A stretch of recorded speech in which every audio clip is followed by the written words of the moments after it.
ക്ഷേത്രങ്ങളും കാവും പുഴയും ഒക്കെ കണ്ട് നമ്മുടെ പ്രകൃതിയുടെ തനതായ ഒരു സൗന്ദര്യം ആസ്വദിച്ചുകൊണ്ടുള്ള ഒരു യാത്രയാണ് ഇന്ന്. അപ്പോൾ നിങ്ങൾക്ക് എല്ലാവർക്കും സനൂസ് വ്ലോഗിന്റെ പുതിയൊരു വീഡിയോയിലേക്ക് സ്വാഗതം. അപ്പോൾ നിങ്ങൾ വീഡിയോ മുഴുവനും സ്കിപ്പ് ചെയ്യാതെ തന്നെ കാണുമെന്ന് പ്രതീക്ഷിക്കുന്നു. ആദ്യം നമ്മൾ പോകുന്നത് പെരുമ്പാവൂർ മേദലയിലുള്ള കല്ലിൽ ഭഗവതി ക്ഷേത്രത്തിലേക്കാണ്. 100-ലധികം പടികൾ കയറിയും ഇറങ്ങിയും വേണം നമ്മൾ ഈ ക്ഷേത്രത്തിലേക്ക് എത്തിപ്പെടാനായിട്ട്.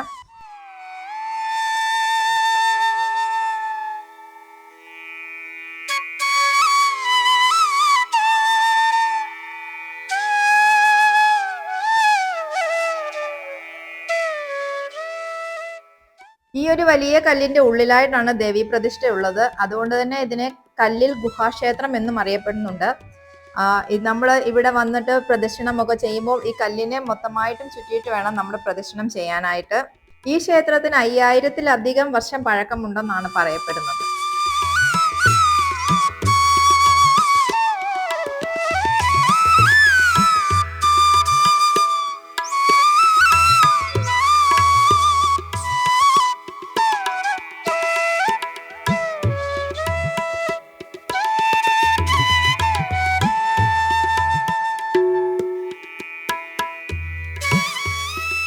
ക്ഷേത്രത്തിന് ചുറ്റും വെറുതെ നടന്നപ്പോൾ കണ്ടതാണിത്. ഞാൻ വിചാരിച്ച ഒരു പഴയ ചങ്ങല തുരുമ്പെടുത്ത് തൂങ്ങിക്കിടക്കുന്നതായിരിക്കും എന്നാണ് വിചാരിച്ചത്. പക്ഷെ അത് ഒരു വള്ളിച്ചെടിയായിരുന്നു. അതിൻ്റെ ഉണങ്ങിയ തണ്ടായിരുന്നു അത്. ഒരു ചങ്ങല പോലെ തന്നെ നമുക്ക് തോന്നുന്നത്. ഇതുപോലെ കുറേ എണ്ണം അവിടെ ഉണ്ടായിരുന്നു.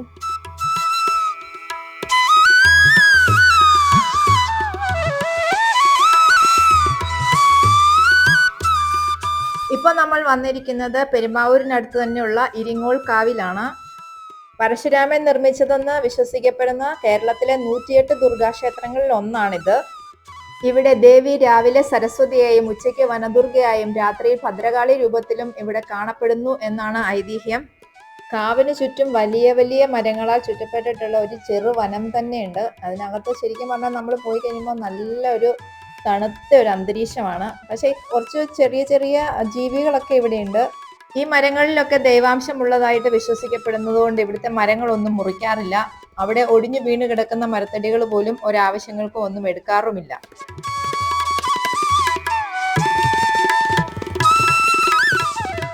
ഇരിങ്ങോൾക്കാവിൽ നിന്ന് നമ്മൾ ഇറങ്ങി ഇനി പോകുന്നത് എറണാകുളം ജില്ലയിലെ തന്നെ പാണിയേലിപ്പോര് എന്ന സ്ഥലത്തേക്കാണ്. പെരിയാർ നദിയും വെള്ളച്ചാട്ടവും കല്ലോടി കുഴികളും ഒക്കെയാണ് ഇവിടെ പ്രധാനമായിട്ട് കാണാനുള്ളത്.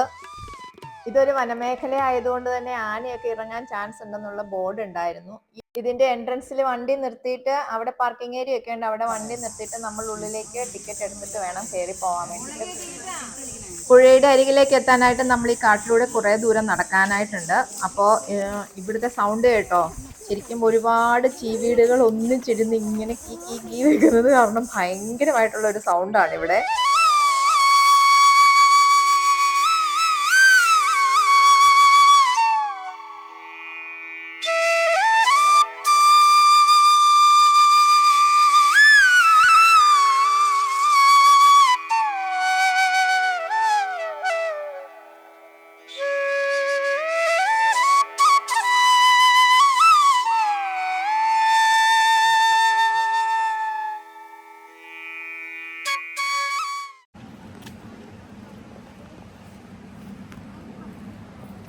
ഇപ്പോൾ നമ്മൾ ഈ കാണുന്ന പുഴ ഭയങ്കര ശാന്തമാണെങ്കിലും ഇവിടെ ഒന്നും ഇറങ്ങാനായിട്ട് നമുക്ക് പെർമിഷൻ ഇല്ല. കാരണം ഇവിടെ എല്ലാം ഓരോതരം കുഴികളുണ്ട്, ഭയങ്കരമായിട്ടുള്ള കുഴികളുണ്ടെന്നാണ് പറയുന്നത്. കല്ലാടി കുഴി എന്നാണ് പറയുന്നത്. അവിടെ വലിയ വലിയ കല്ലുകൾ ഈ വെള്ളത്തിൻ്റെ ഒഴുക്കിൽ ഇങ്ങനെ ആടി ആടി അവിടെ കുഴികളുണ്ടായെന്നും ആ കുഴിക്കകത്ത് കിടന്ന് ആടിയിട്ട് ഇതിന് നല്ല ആഴമുണ്ടെന്നും ഒക്കെയാണ് പറയുന്നത്. അപ്പോൾ നമ്മൾ അവിടെ ഇറങ്ങിയിട്ടുണ്ടെങ്കിൽ ചിലപ്പോൾ ഈ കുഴിയിലുള്ളിൽ വീണിട്ടുണ്ടെങ്കിൽ മരണം ഉണ്ടാവാം. ഒരുപാട് മരണങ്ങൾ ഉണ്ടായിട്ടുണ്ട്. 1 മാസം മുമ്പ് പോലും അവിടെ ഒരു മരണം ഉണ്ടായി എന്നാണ് പറയുന്നത്. അതുകൊണ്ട് അവിടെ നമുക്ക് ഇറങ്ങാനായിട്ട് പെർമിഷൻ ഒന്നും ഉണ്ടായിരുന്നില്ല. പക്ഷെ കുറച്ച് മുകളിലേക്ക് പോകുമ്പോൾ ഇറങ്ങാനായിട്ട് സ്ഥലമുണ്ടെന്നാണ് പറഞ്ഞത്. ഇവിടെ കുറേ ഫോട്ടോ സ്പോട്ടുകൾ ഉണ്ടായിരുന്നു. അപ്പോൾ അവിടെ എല്ലാവരും ഫോട്ടോസൊക്കെ എടുക്കുന്നുണ്ടായിരുന്നു. ഇവിടെ നമ്മുടെ കുഞ്ഞുബുവിൻ്റെ പുറകെ ഒരു തേനീച്ച ഇങ്ങനെ കുറേ നേരമായിട്ട് വട്ടമിട്ട് പറന്ന് നടക്കുന്നുണ്ട്. അവനെ വിട്ടിട്ട് അത് പോകുന്നേ ഉണ്ടായിരുന്നില്ല. എന്താ കാര്യം എന്നൊന്നും അറിയില്ല. ചിലപ്പം അവന് നല്ല പഞ്ചാര ആയതുകൊണ്ടായിരിക്കാം ഒരു പക്ഷേ. റാണിയാണോ അത്?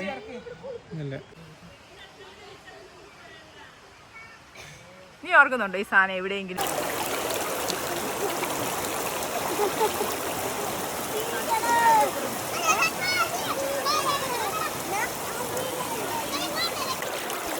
കുറെ കൂടി മുകളിലേക്ക് നടന്ന് നമ്മൾ ഇവിടെ എത്തിയപ്പോൾ ശരിക്കും പറഞ്ഞാൽ നമുക്ക് ഭയങ്കരമായിട്ട് സങ്കടമായിപ്പോയി. കാരണം നമ്മൾ വേറെ എക്സ്ട്രാ ഡ്രസ്സൊന്നും കൊണ്ടുവന്നിട്ടുണ്ടായിരുന്നില്ല. ഇവിടെ നമുക്ക് ഇറങ്ങി കുളിക്കാനൊക്കെയുള്ള ഒരു അവസരം ഉണ്ടായിരുന്നു. ഇത് മാത്രം ഇറങ്ങി അവൾക്ക് വേറെ ഡ്രസ്സ് നമ്മൾ എക്സ്ട്രാ എടുത്തിട്ടുണ്ടായിരുന്നത് കൊണ്ട് അവൾ മാത്രം ഇറങ്ങി. ഇനി അടുത്തൊരു ദിവസം ഫുൾ സെറ്റപ്പോട് കൂടി തന്നെ വന്നിട്ട് ഇവിടെ അടിച്ചു പൊളിക്കണമെന്ന് വിചാരിച്ചിട്ട് ഞങ്ങൾ അവിടെ നിന്ന് പോന്നു. അവിടെ നിന്ന് നമ്മൾ അടുത്ത സ്ഥലത്തേക്ക് വന്നിരിക്കുകയാണ്. അത് ഭൂതത്താൻ കെട്ട് ഡാമിലേക്കാണ് വന്നിരിക്കുന്നത്. ഡാമിന്റെ ചുറ്റുമൊക്കെ കുറച്ചു നേരം നടന്നിട്ട് നമ്മൾ ഇവിടെ പഴയ ഭൂതത്താൻ കെട്ട് അണക്കെട്ട് ഉണ്ടെന്നാണ് പറഞ്ഞത്. അവിടേക്ക് പോകണം എന്നൊക്കെ വിചാരിച്ചു. പക്ഷെ ആ സമയത്ത് അവിടെ ചെന്നപ്പോഴേക്കും അവിടുത്തെ സമയം കഴിഞ്ഞു പോയിട്ടുണ്ടായിരുന്നു. 4:30 വരെ അവിടെ നമുക്ക് പെർമിഷൻ ഉണ്ടായിരുന്നുള്ളൂ. അത് കുറച്ച് കാട്ടിലേക്കായിരുന്നു. അതുകൊണ്ട് പിന്നെ നമ്മൾ തിരിച്ച് വീട്ടിലേക്ക് പോകാൻ വേണ്ടിയിട്ട് വണ്ടിയിൽ കയറി.